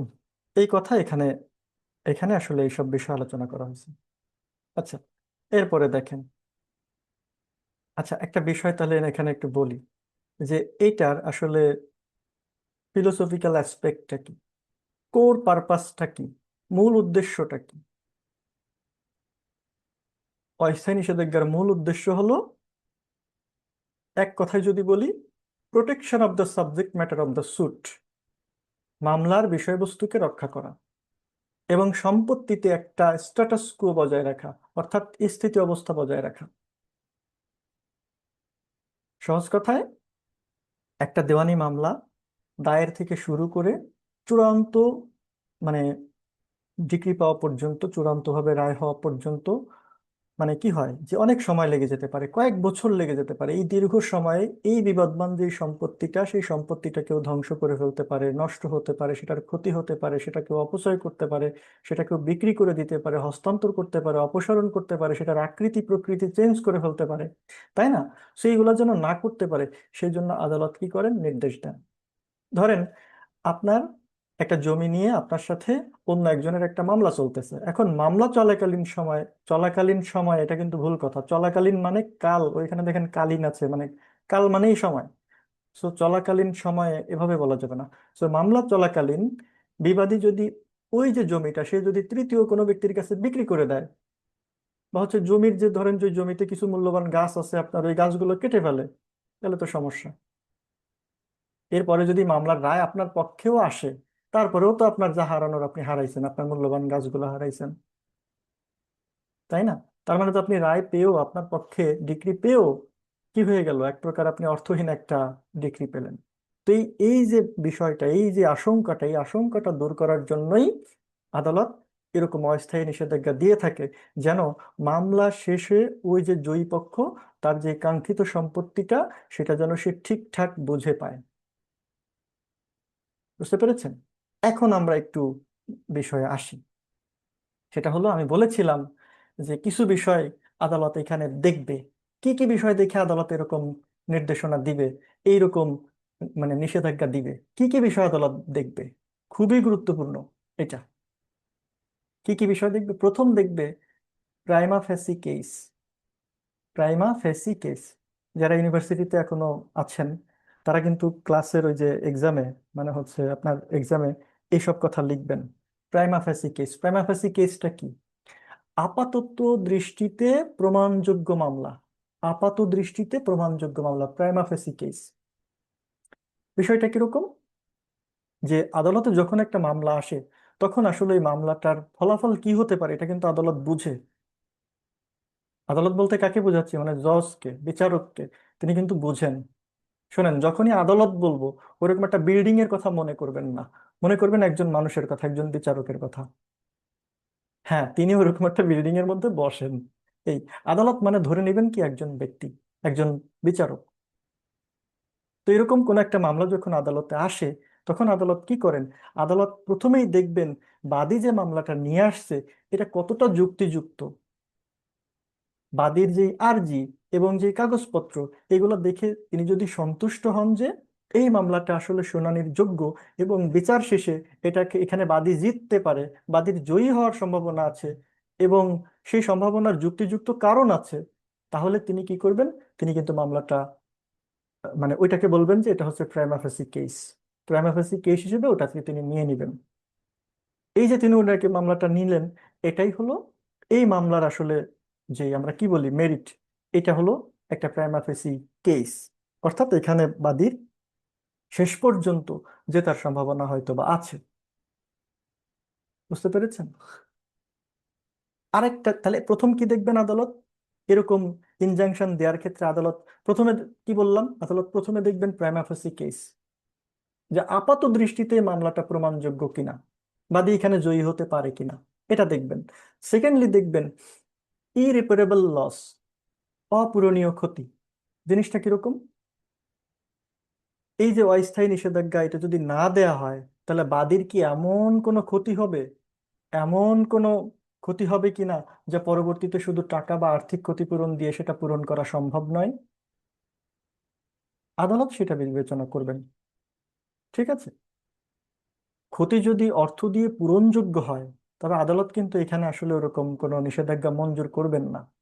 যদি দেখেন যে না, এই লোকের যে আমি যদি নিষেধাজ্ঞাটা এখন না দিই তাহলে এমন ক্ষতি হয়ে যাবে যে এটা আসলে টাকা দিয়ে ওই ক্ষতি পোষানো সম্ভব না, তার সাথে তার আবেগ জড়িত আছে, তার সাথে অনেক ব্যাপার স্যাপার আছে, টাকা দিয়ে ওই ক্ষতি পোষানো যাবে না, যেটাকে বলা হচ্ছে ইরিপারেবল লস, অপূরণীয় ক্ষতি। যেই ক্ষতি টাকা দিয়ে পোষায় না সেই ক্ষতি অপূরণীয় ক্ষতি, সেটাকেই বলা হয় ইরিপারেবল লস। তো যদি দেখা যায় যে এখানে যদি আদালত নির্দেশনা না দেয়, যদি অস্থায়ী নিষেধাজ্ঞা না দেয়, ওই লোকের আসলে এরকম অপূরণীয় ক্ষতি হয়ে যাবে যেই ক্ষতি টাকা দিয়ে পোষাবে না, তাইলে আদালত কি করবেন?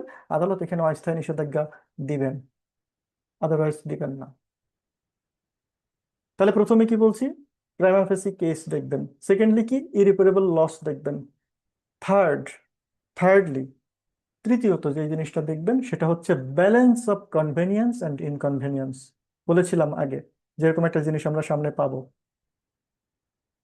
Balance of convenience and inconvenience, খুবই গুরুত্বপূর্ণ ব্যাপার। উভয় পক্ষের সুবিধা অসুবিধা এটা কিন্তু আদালত দেখবেন, আদালত মাপবেন। দাঁড়িপাল্লায় যেমন করে মাপা হয়, আদালত তো আসলে দাঁড়িপাল্লায় মাপবেন না, আদালত তার বিবেক দিয়ে মাপবেন। আদালত দেখবেন যে এখানে আসলে যদি আমি দিই, কোন পক্ষের কেমন সুবিধা, কোন পক্ষের কেমন অসুবিধা হবে, এই বিষয়গুলো তিনি দেখবেন। যে নিষেধাজ্ঞা দিলে বিবাদীর যে ক্ষতি হবে তার চেয়ে নিষেধাজ্ঞা না দিলে বাদীর ক্ষতি বেশি হবে কিনা। যদি দেখা যায় যে নিষেধাজ্ঞা না দিলে বাদীর ক্ষতি বা অসুবিধার পরিমাণ বেশি, সেই ক্ষেত্রে এই ভারসাম্য বাদীর অনুকূলে আছে বলে কি করবে? ধরে নিবে, এবং সেখানে কিন্তু আসলে নিষেধাজ্ঞা মঞ্জুর করা হয়। একটু দ্রুত বলছি, হয়তো বা বুঝতে অসুবিধা হয়েছে, আমি আবার বুঝাই বলি। সেটা হলো যে আদালত এখানে দেখবেন যে আমি যদি এখানে আসলে নিষেধাজ্ঞা যদি না দেই, হ্যাঁ, প্রথমে তিনি কি দেখবেন? তিনি দেখবেন যে নিষেধাজ্ঞা যদি দেয়া হয়, নিষেধাজ্ঞা দিলে বিবাদীর যেই ক্ষতি হবে তার চেয়ে নিষেধাজ্ঞা না দিলে বাদীর ক্ষতি বেশি হবে কিনা। বুঝেন? যদি দেখা যায় যে নিষেধাজ্ঞা না দিলে বিবাদীর ক্ষতি বা অসুবিধার পরিমাণ আসলেই বেশি হবে, বিবাদীর না, সরি, এখানে বাদীর হবে। মানে যদি দেখা যায় যে নিষেধাজ্ঞা না দিলে বাদীর ক্ষতি বা অসুবিধার পরিমাণ বেশি হবে, আসলে কে চায় ইনজাংশনটা, কে চাচ্ছে? চাচ্ছে তো বাদী। বাদী বলতেছে এখানে ইনজাংশন দেন মাননীয় আদালত, না হলে আমার তো আসলে ইরিপারেবল লস হয়ে যাবে, আমার তো অপূরণীয় ক্ষতি হয়ে যাবে, মাননীয় আদালত এই নিষেধাজ্ঞা আপনি দেন। তখন আদালত দেখবেন যে আসলেই কি তাই, যদি না দিই তাহলে কি তার ক্ষতি হয়ে যাচ্ছে অনেক। যদি দেখে যে হ্যাঁ ক্ষতি হয়ে যাচ্ছে, তাহলে সেখানে ক্ষতিপূরণ সেখানে কি করবেন? সেখানে নিষেধাজ্ঞা দিবেন। তাহলে তিনটা জিনিস বলেছি, এই তিনটা জিনিস আদালত দেখবেন। প্রথমটা কি? প্রাইমা ফেসি কেস, আপাত দৃষ্টিতে এখানে মামলাটা হচ্ছে প্রমাণযোগ্য কিনা। আপাত দৃষ্টিতে মামলাটা যিনি নিয়ে আসছেন, যিনি এই নিষেধাজ্ঞা চাইতে আসছেন, তিনি জয়ী হওয়ার সম্ভাবনা, মানে তার জয়ী হওয়ার সম্ভাবনা আছে কিনা। সেকেন্ডলি দেখবেন যে ইরিপারেবল লস, এটা যদি না দেই তাহলে এই লোকের অপূরণীয় ক্ষতি হয়ে যাবে কিনা। এরপরে দেখবেন যে balance of convenience and inconvenience. Convenience শব্দের অর্থ সুবিধা, আর ইনকনভেনিয়েন্স মানে অসুবিধা। এই দুইটার একটা ভারসাম্য আদালত দেখবেন। বুঝতে পেরেছেন? আচ্ছা, এখানে আরেকটা জিনিস একটু মনে রাখতে হবে, সেটা হচ্ছে যে আচ্ছা, আরেকটা জিনিস এখানে একটু আহ, মনে রাখতে হবে, সেটা হলো যে যে টেম্পোরারি ইনজাংশন, মনে রাখবেন যে টেম্পোরারি ইনজাংশন এটা এসআর অ্যাক্টের 53 ধারা প্লাস সিপিসির 39 আদেশ। 39 আদেশের রুল 1, 2 এটাও মনে রাখতে পারেন। এই যে এসআর অ্যাক্ট প্লাস সিপিসি, এই মানে দুইটা আইনের সমন্বয় ছাড়া এই অস্থায়ী নিষেধাজ্ঞার আইনি প্রয়োগ আসলে বাস্তবে সম্ভব না।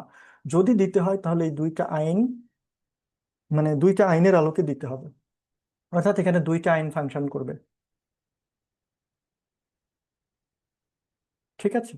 এখন যদি এমন পরিস্থিতি দাঁড়ায়, যদি এমন পরিস্থিতি দাঁড়ায় যে ধরেন যে দেওয়ানি কার্যবিধির যে 39 আদেশ, এই 39 আদেশের 1 আর 2 যে বিধি আছে, রুল, এইটার মধ্যে আসলে পড়তেছে না, ওই শর্ত পূরণ করতেছে না, তখন কি হবে?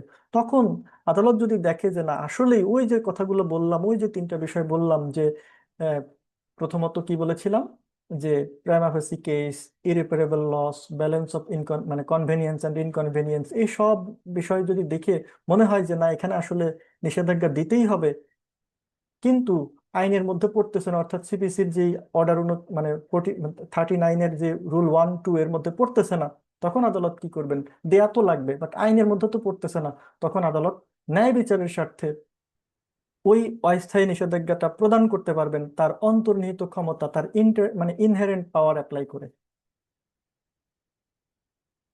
বুঝতে পেরেছেন? আসলে আদালত তার ইনহেরেন্ট পাওয়ার অ্যাপ্লাই করে অনেক কিছুই করতে পারে, এটা একটা অসীম ক্ষমতা আদালতের। তবে সেই জিনিসটা কি হতে হয়? সেটা হতে হয় ন্যায় বিচারের স্বার্থে। ঠিক আছে? আচ্ছা, তো এতক্ষণ আমরা যে আলোচনা করলাম সেটা হচ্ছে এই অংশটুকু নিয়ে আলোচনা। এবার আমরা পরবর্তী অংশে যাব, এই অংশে। ঠিক আছে, তো দেখেন এখানে আসলে কি বলা হয়েছে।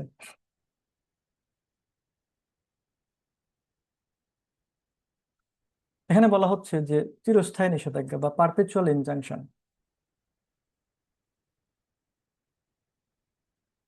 এটা কিরকম? এটা চিরস্থায়ী নিষেধাজ্ঞা মঞ্জুর করা হয় কেবলমাত্র শুনানির পর মামলার গুণাগুণের উপর ভিত্তি করে ডিক্রির মাধ্যমে। তাহলে চিরস্থায়ী নিষেধাজ্ঞা কিভাবে মঞ্জুর করা হয়?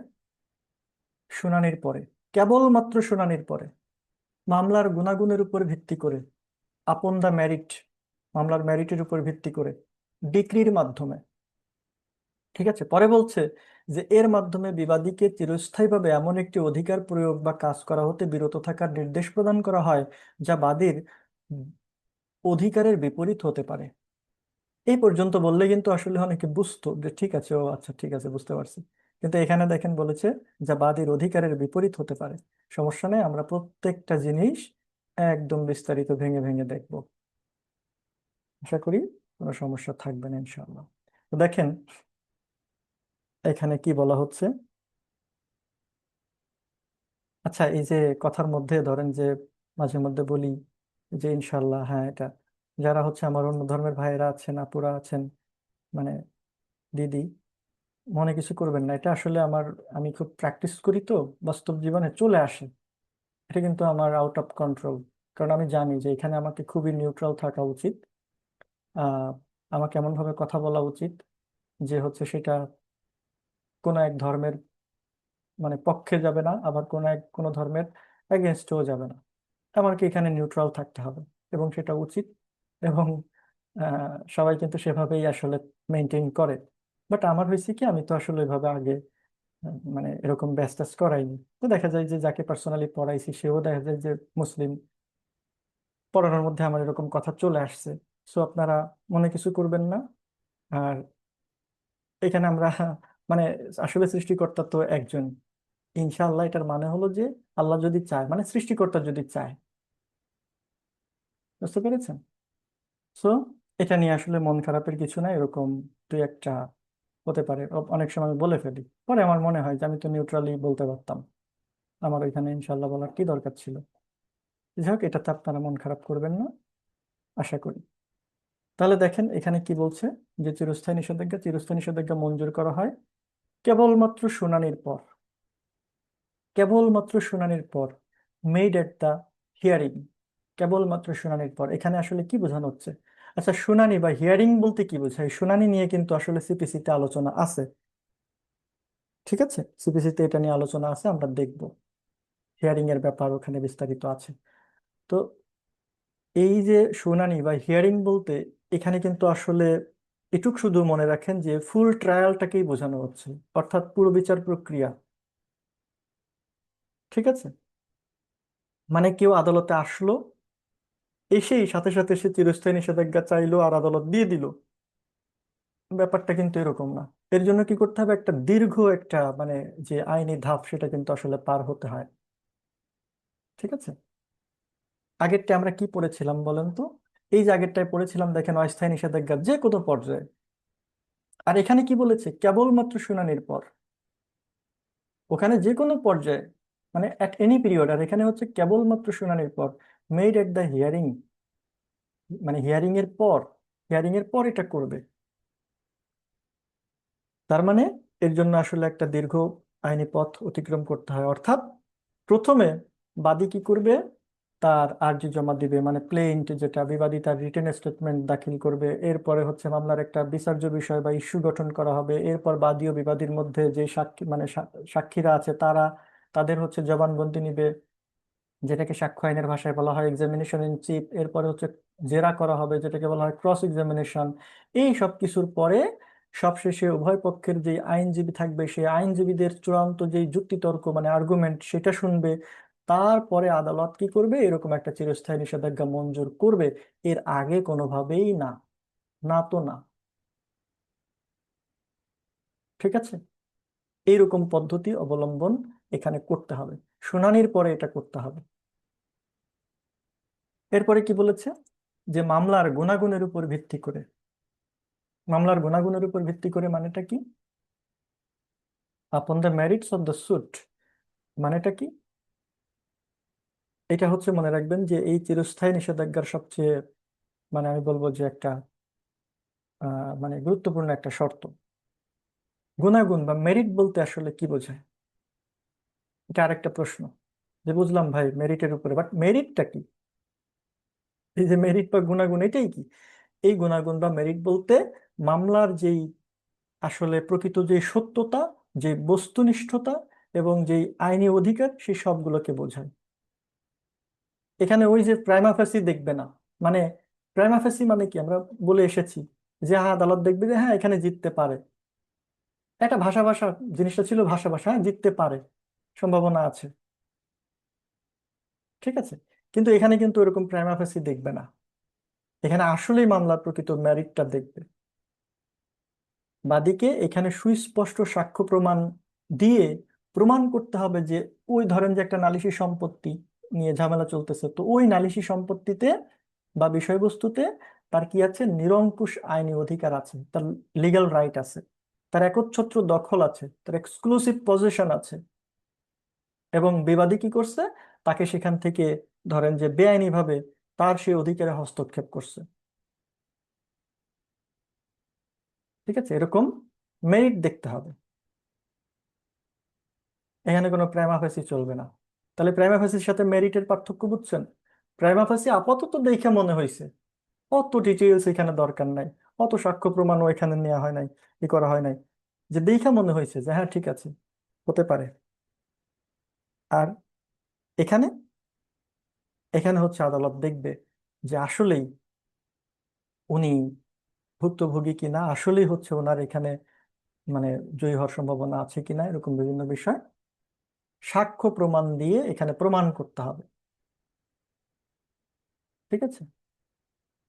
কি প্রমাণ করতে হবে? যে দেখেন আমার এরকম একটা ইয়া ছিল, সেখান থেকে আমার একটা অধিকার ছিল, আমার এক খণ্ড জমি ছিল, ওই জমিটাতে হচ্ছে আরেকজন আইসা ইয়া করতেছে, ওখানে আমাকে উচ্ছেদ করে দিতে চাচ্ছে, ঠিক আছে। বা আমার জমির উপরে আইসা একটা বিল্ডিং বানানো শুরু করছে, আমার জমির উপরে আইসে সে পুকুর কাটা শুরু করছে। মাননীয় আদালত এখনই আমার ওই জমিটাতে পুকুর কাটাটা বন্ধ করে দেন, এবং পুকুর যে কাটতেছে এটা প্রমাণ দেখাইতে হবে,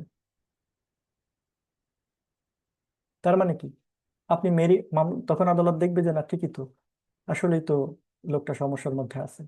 তার মানে এখানে মেরিট প্রমাণিত হলো, মামলায় মেরিট আছে। প্রাইমা ফেসি না, শুধু দেখেই মানে শুধু ওই শুনেই এখানে কাজ করে নাই, প্রমাণ দেখছে। দেখে এরপরে আদালত সাথে সাথে কি করবে, নিষেধাজ্ঞা দিয়ে দিবে। ঠিক আছে, এটা হচ্ছে বিষয়। তারপরে কি, এটা কিভাবে করবে, এটা ডিক্রির মাধ্যমে করবে। এটা ডিক্রির মাধ্যমে দিবে, চিরস্থায়ী নিষেধাজ্ঞা দিবে ডিক্রির মাধ্যমে।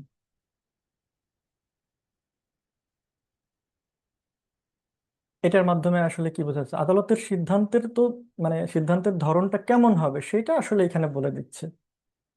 যে চিরস্থায়ী নিষেধাজ্ঞা এটা কোনো সাধারণ কোনো আদেশের মাধ্যমে হবে না, অর্থাৎ অর্ডারের মাধ্যমে হবে না। এটা কিসের মাধ্যমে হবে, ডিক্রির মাধ্যমে। অর্ডার আর ডিক্রির মধ্যে কিন্তু পার্থক্য আছে। আপনারা যারা সিপিসি পড়েছেন অলরেডি, আমরা সামনে তো সিপিসি পড়বো, তখন আসলে বুঝতে পারবেন যে অর্ডার আর হচ্ছে ডিক্রির মধ্যে অ্যাকচুয়াল আসলে পার্থক্যটা কি।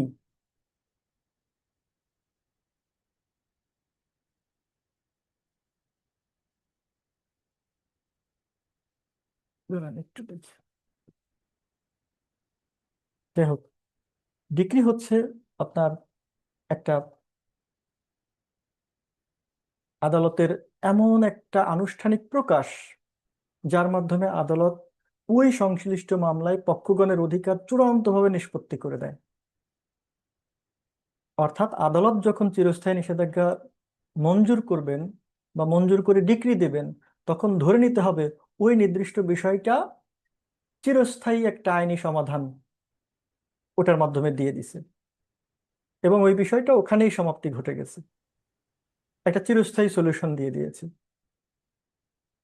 ঠিক আছে, একবার এরকম চিরস্থায়ী নিষেধাজ্ঞার ডিক্রি যদি দিয়ে দেয়, বা হচ্ছে এরকম ডিক্রি যদি হয়ে যায়, তাহলে এই ডিক্রি হয়ে গেলে বিবাদীর উপর একটা চিরস্থায়ী বা একটা আজীবনের জন্য একটা মানে পার্মানেন্ট একটা বার সেখানে তৈরি হয়ে যায়, একটা বাধা তৈরি হয়ে যায়। বিবাদী আর সেখানে করতে পারবে না, ওটাকে তার মেনে নিতে হবে। ঠিক আছে, অর্থাৎ ওইখানে ওই মামলায় যে বিবাদী থাকে, ওই বিবাদীকে চিরকালের জন্য এমন একটা কাজ করা বা এমন একটা কাজ করা হতে বিরত থাকার জন্য তাকে নির্দেশ দেয়, যা হচ্ছে বাদীর যে প্রতিষ্ঠিত যে আইনি অধিকার, সেই আইনি অধিকারের আহ, মানে কি বলবো, যে সেই বাদীরটা এখানে ঠিক থাকবে, কিন্তু ও সেখানে যাইতে পারবে না।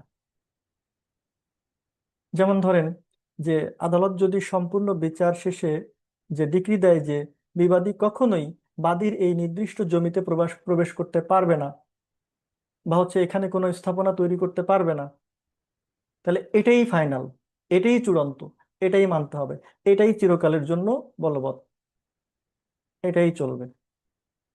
নির্দেশ দিয়েছে তো দিয়েছে, ওটাই ফাইনাল। এখানে আর কোনো সুযোগ নেই ওটা কি করার, অল্টার করার, পরিবর্তন করার। বুঝতে পেরেছেন? এখন আরেকটা বিষয় একটু এখানে বলি।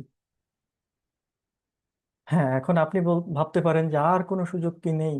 আসলে যদি এমন হয় যে যে লোক ডিক্রিটা নিয়েছে, মানে যার পক্ষে এরকম চিরস্থায়ী নিষেধাজ্ঞা দিয়েছে, দেখা যাচ্ছে ও লোকই ফ্রড করছে, যদি পরবর্তীতে সেটা প্রমাণিত হয় তাহলে তো সেটা ভিন্ন আলাপ। কিন্তু চিরস্থায়ী, পারপেচুয়াল শব্দের মানেটা কি, মানে এটা আজীবনের জন্য। এরপরে এখানে দেখেন কি বলছে, যে এর মাধ্যমে বাদীকে এই চিরস্থায়ীভাবে এমন একটা অধিকার প্রয়োগ বা কাজ করা হতে বিরত থাকার নির্দেশ প্রদান করা হয়, যা বাদীর অধিকারের বিপরীত হতে পারে। হ্যাঁ, এটুক ঠিক আছে, এটুকু আমরা বুঝলাম। এই পর্যন্ত আমরা আলোচনা করছিও যে চিরস্থায়ী ভাবে এখানে বিরত থাকার নির্দেশ দেয় কোন একটা কাজ করার জন্য বা কোন একটা কাজ থেকে বিরত থাকার জন্য, তাই না? এখন এখানে বলছে যে যা বাদীর অধিকারের বিপরীত হতে পারে, এই জিনিসটা আসলে অনেকে বুঝে উঠতে পারে না, যে ভাই এনে কি বলছে, বাদীর অধিকারের বিপরীত হইতে পারে মানে, বাদীর অধিকারের বিপরীত হইতে পারে মানে কি বোঝাইছে।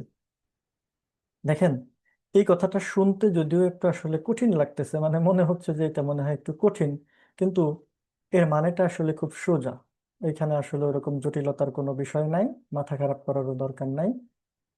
এখানে বাদীর অধিকার, এটা আগে একটু বোঝায়। বাদীর অধিকার বলতে কি বোঝায়? বাদীর অধিকার বলতে বোঝায় আইন বা চুক্তি অনুযায়ী একজন ব্যক্তির, ধরেন যে হচ্ছে সম্পত্তি ভোগ করার বা হচ্ছে শান্তিতে থাকার যে বৈধ যে ক্ষমতা, সেই ক্ষমতা রয়েছে। এখন তার মানে একটা তার অধিকার আছে। আর এই অধিকারের বিপরীত কাজ বলতে কি বোঝানো হচ্ছে? যে বিবাদী যদি এমন কোনো কাজ করে বা করার হুমকি দেয় যা হচ্ছে বাদীর সেই যে ও যে শান্তিতে ছিল, ও যে ওর ভালো ছিল, ওই যে তার যে সম্পত্তি সে ভোগ দখল করতেছিল, ওই সম্পত্তি মানে ভোগ দখলের যে ক্ষমতা, সেই ক্ষমতাতে এক ধরনের বাধা সৃষ্টি করে বা একটা সেখানে ক্ষতি করে। বুঝতে পেরেছেন? মানে দেখা যায় যে আপনি একটা জমি আপনি ভোগ দখল করেন, অর্থাৎ ওই জমিতে ধরেন যে আপনি মাছ চাষ করেন, একটা পুকুরে আপনি মাছ চাষ করেন, অথবা একটা জমিতে আপনি সবজি টবজি চাষ করেন, ঠিক আছে, অথবা একটা জমিতে আপনি একটা দোকান দিয়েছেন বা একটা বাড়ি করে ভাড়া দিয়েছেন। তার মানে এটা আপনার অধিকার, আপনি এটা ভোগ করতেছেন।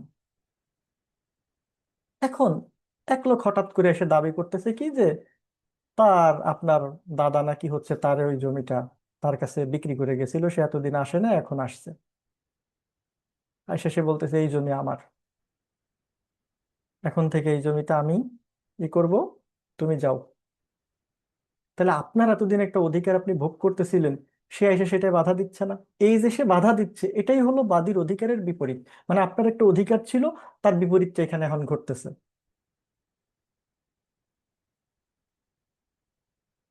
ঠিক আছে?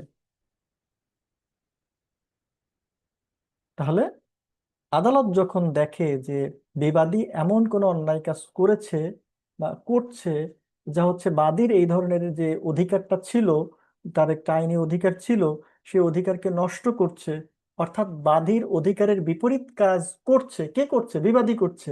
বাদীর অধিকারের বিপরীত কাজ সে করছে, তখন আদালত এখানে একটা চূড়ান্ত একটা নির্দেশনা দিবেন চিরকালের জন্য। বিবাদীকে বলবেন, মানে বিবাদীকে চিরকালের জন্য এমন একটা নির্দেশনা দিবেন যাতে করে সেই অন্যায় কাজটা সে আর না করতে পারে। যে কাজটা কি ছিল? যে কাজটা ছিল বাদীর অধিকারের বিপরীত, মানে বাদীর একটা অধিকার ছিল, তার বিপরীত কাজ সে যেখানে করতেছিল। সুতরাং আদালত এখানে বিবাদীকে বলবে তুমি আর এই কাজ করো না, চিরকালের জন্য তারা নিষেধ করে দিবে, তুমি বাদীর অধিকারের বিপরীত কাজ করো না। বাদী ওখানে আছে, থাকতেছে, তার জমিতে সে চিংড়ি মাছ চাষ করে খাইতেছে, তুমি এসে তারা বাধা দিচ্ছ কেন? তুমি এসে বাধা দিচ্ছ মানে তার অধিকারের বিপরীত কাজ করতেছো, বাদীর অধিকারের বিপরীত কাজ করতেছো। সুতরাং আদালত, আমি নির্দেশনা দিয়ে দিলাম তুমি আর এটা করো না। ঠিক আছে? এটাই হচ্ছে যে একটা চিরস্থায়ী নিষেধাজ্ঞা, পারপেচুয়াল ইনজাংশন। চিরকালের জন্য আদালত এটাকে বলে দিয়ে দিবে, মানে বলে দিবে। বুঝতে পেরেছেন? তো তাহলে চিরস্থায়ী নিষেধাজ্ঞাটা কি?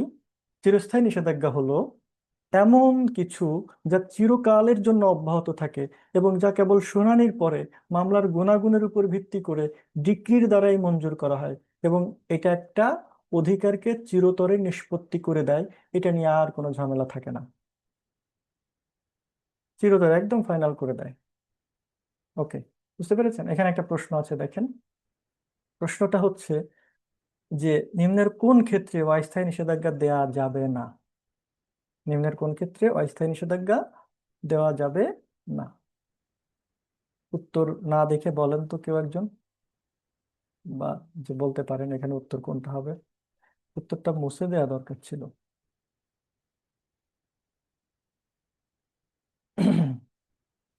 এখানে হচ্ছে এই ঘ নাম্বার হবে। কেন ঘ নাম্বার হবে? দেখেন, আমরা একটু ক নাম্বারটা দেখি। যে তাহলে প্রশ্নটা আবার পড়ি, নিম্নের কোন ক্ষেত্রে অস্থায়ী নিষেধাজ্ঞা দেওয়া যাবে না? প্রথমটা, বাদীর দখলে বাধা সৃষ্টি না করার জন্য। দ্বিতীয়, মানে খ, বাদীর নিজ পদের দায়িত্ব পালনে বাধা সৃষ্টি না করার জন্য। গ, বাদীর চলাচলের রাস্তায় বাধা সৃষ্টি না করার জন্য। ঘ, লিজের মেয়াদ অতিক্রান্ত, মানে অতিক্রান্তের পরও বাদীর দখলে বিঘ্ন সৃষ্টি না করার জন্য। তাহলে এখানে উত্তর হবে কোনটা আমরা একটু দেখি। দেখেন, এখানে প্রথম যে তিনটা অপশন আমরা দেখতেছি, এই প্রথম তিনটা অপশনে যে বিষয়গুলো আছে, অর্থাৎ দখলের অধিকার, মানে বাদীর, দেখেন বাদীর কি করতেছে, দখলে বাধা সৃষ্টি না করার জন্য, তার মানে দখলের অধিকার। তারপরেরটা দেখেন যে বাদীর নিজের পদের দায়িত্ব পালনে বাধা সৃষ্টি না করার জন্য। হ্যাঁ, মানে হচ্ছে নিজের পদের যে দায়িত্ব পালনের অধিকার। এরপরে হচ্ছে পরেরটা হচ্ছে রাস্তায় মানে চলাচলের যে বাধা না পাওয়ার অধিকার। ঠিক আছে, এই বিষয়গুলোর কথা এখানে বলা হচ্ছে। তার মানে দখলের অধিকার, নিজের পদের দায়িত্ব পালনের অধিকার এবং রাস্তায় হচ্ছে মানে চলাচলের বাধা না পাওয়ার অধিকার, প্রত্যেকটার সাথে এখানে না আছে। হ্যাঁ, এইগুলো হচ্ছে মূলত, এই বিষয়গুলো মূলত বাদীর যে বৈধ যে আইনি অধিকার, সেই আইনি অধিকারের পর্যায়ে কিন্তু পড়ে প্রথম যে তিনটা। ঠিক আছে, বলছে যে কোন ক্ষেত্রে অস্থায়ী নিষেধাজ্ঞা দেয়া যাবে না, অস্থায়ী নিষেধাজ্ঞা দিবে না এখানে। কোন ক্ষেত্রে? প্রথম ক্ষেত্রটা কি? বাদীর দখলে বাধা সৃষ্টি না করার জন্য। বাদীর বাদীর দখলে বাধা সৃষ্টি না করার জন্য, এটা বুঝেন? তো বুঝতেছেন কি বোঝানো হচ্ছে এখানে? মানে বাদী কোনো একটা প্রপার্টির দখলে আছে, সেই দখলে বাধা সৃষ্টি করা যাবে না, এই কারণে নিষেধাজ্ঞা দেয়া যাবে না। এখন তারপরে দেখেন এই যে তার একটা পদের অধিকার, তারপর একটা হচ্ছে রাস্তা চলাচলের অধিকার। এইগুলো আসলে কোন ধারা অনুযায়ী মানে ইয়া হয়, নির্ধারিত হয়? এগুলা কিন্তু আসলে 42 ধারা অনুযায়ী হয়, অর্থাৎ ওই যে ঘোষণামূলক ডিক্রি। আদালত এখানে কি করে? আদালত তার বিবেচনামূলক ক্ষমতা বলে, ক্ষমতা প্রয়োগ করে সুনির্দিষ্ট প্রতিকার আইনের যে 42 ধারা আছে, ওই 42 ধারায় বাদীর যেই মানে কি বলা যায় যে সত্য ঘোষণা, ঘোষণামূলক মোকদ্দমা, এই সত্য ঘোষণার সাথে অতিরিক্ত প্রতিকার হিসেবে ওইখানে কিন্তু আসলে মানে অস্থায়ী নিষেধাজ্ঞা দিতে পারেন, যাতে করে বাদীর এই অধিকারগুলো প্রয়োগে বা ভোগে কোনো বাধা সৃষ্টি না হয়। তাই এই যে তিনটা ক্ষেত্র, উপরের যে তিনটা ক্ষেত্র, এই তিনটা ক্ষেত্রে কিন্তু আসলে অস্থায়ী নিষেধাজ্ঞা দেয়া যেতে পারে। ঘতে কি বলছে? যে লিজের মেয়াদ অতিক্রান্তের পরও বাদীর দখলে বিঘ্ন সৃষ্টি না করার জন্য। মানে হচ্ছে কি, যে লিজের মেয়াদ শেষ হয়ে যাওয়ার পরও, মানে ধরেন যে ওই সম্পত্তিতে বাদীর একটা আইনগত ভাবে যে থাকার অধিকার, সেটা কি থাকে? সেটা তো থাকে না। লিজের মেয়াদ শেষ হয়ে গেছে ভাই, এখন তো তোমার চলে যাইতে হবে, তাই না? যেহেতু এখানে অধিকারের মেয়াদটা শেষ, তাই আদালত তাকে ওই সম্পত্তিতে দখলে থাকার বিষয়ে ঘোষণা দিবেন না। আপনার মেয়াদ শেষ, আপনি চলে যান, আপনাকে থাকার জন্য কেন ঘোষণা দিবে? এখানে আপনার কোনো বৈধ অধিকার নেই, যেখানে হচ্ছে আপনার মেয়াদ উত্তীর্ণ হয়ে গেছে। যেখানে বাদীর কোনো বৈধ অধিকার নেই, সে মানে মেয়াদ উত্তীর্ণ হয়ে গেছে, বা হচ্ছে অবৈধ মানে এখন সে কি করতে চাচ্ছে, অবৈধভাবে দখলে থাকতে চাচ্ছে, এই অবৈধ দখলকে রক্ষা করার জন্য আদালত এখানে আসলে কোনো কি করবে না, আদেশ বা অস্থায়ী নিষেধাজ্ঞা মঞ্জুর করবে না।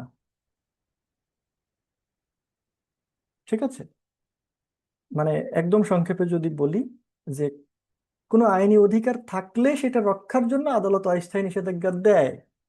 কিন্তু এখানে তো লিজের মেয়াদটা শেষ হয়ে গেছে, এখন তো আপনাকে চলে যেতে হবে, এখনো কেন আপনি প্রপার্টিটা দখলে রাখতে চাচ্ছেন?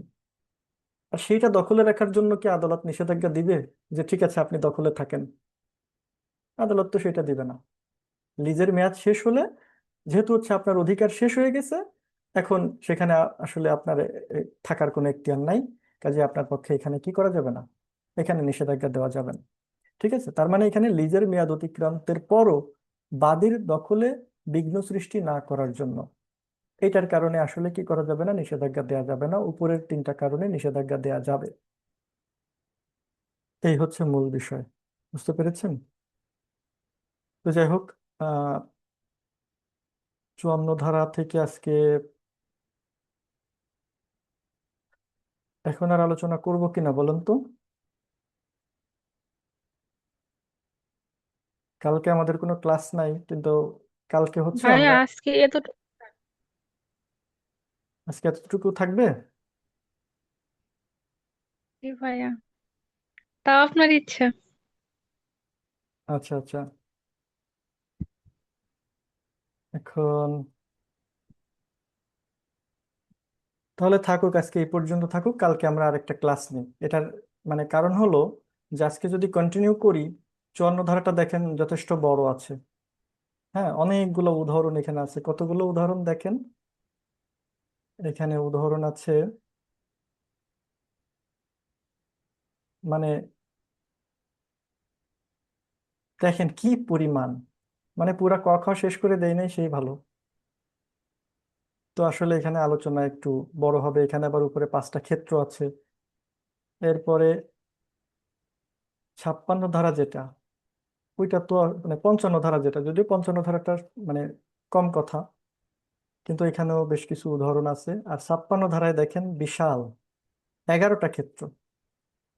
56 ধারায় 11টা ক্ষেত্র। এগুলো আজকে আজকে আলোচনা করতে গেলে যেটা হবে যে আলোচনাটা একটু ওই ভাষা ভাষা আলোচনা হবে। হুম। তো কালকে আর একটা ক্লাস নিতেই হবে। কালকে আপনাদের সাথে আবার কথা হবে ইনশাল্লাহ। ঠিক আছে, তাহলে আজকে এই পর্যন্ত। হ্যাঁ, জি ভাইয়া। ওকে, আল্লাহ হাফিজ। আসসালামু আলাইকুম ভাইয়া। ওয়ালাইকুম আসসালাম রহমতুল্লাহ।